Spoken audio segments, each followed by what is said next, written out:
Bonjour bien-aimés et bienvenue à cet autre numéro du Weekly Boosting avec le groupe Lovana. Cette semaine, je veux que nous entretenions sur le thème « Le temps de Dieu ».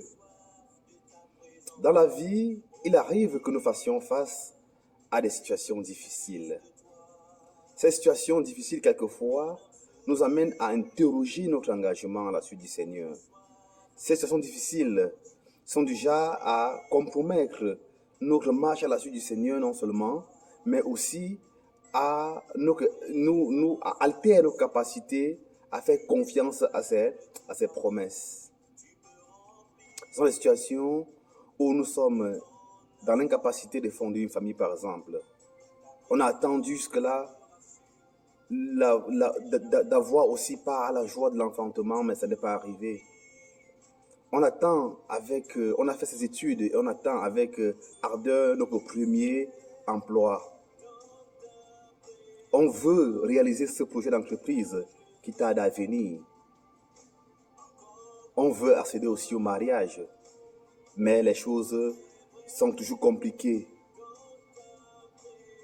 Nous pouvons citer une pléthore, chacun pour ce qui le concerne, des challenges qui quelquefois nous amènent à nous interroger sur notre marche avec le Seigneur, si effectivement ça vaut la peine.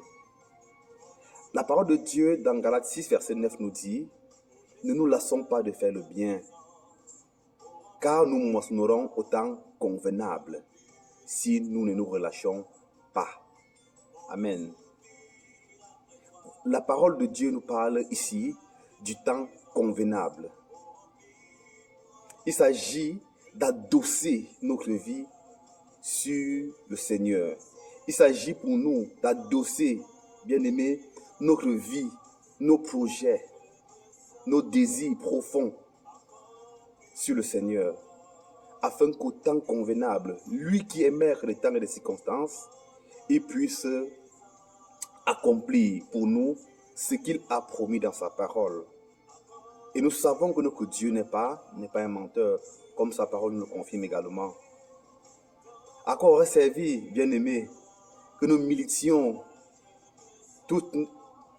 sinon une bonne partie de notre vie après le Seigneur, pour à la fin nous laisser décourager par une situation qui perdure. Regardons à ces promesses que le Seigneur nous a faites et en l'assurance de ce qu'il est au contrôle de nos vies. Il est sur le trône et tout va bien. Dans la parole de Dieu également, et dans Ecclésiaste 7, verset 8, il nous a dit que la fin d'une chose est mieux que son commencement. Faisons confiance au Seigneur et assurément, il nous bénira et il nous donnera d'entrer dans l'accomplissement de ses promesses pour notre vie. Soyons bénis, bien-aimés. Shalom.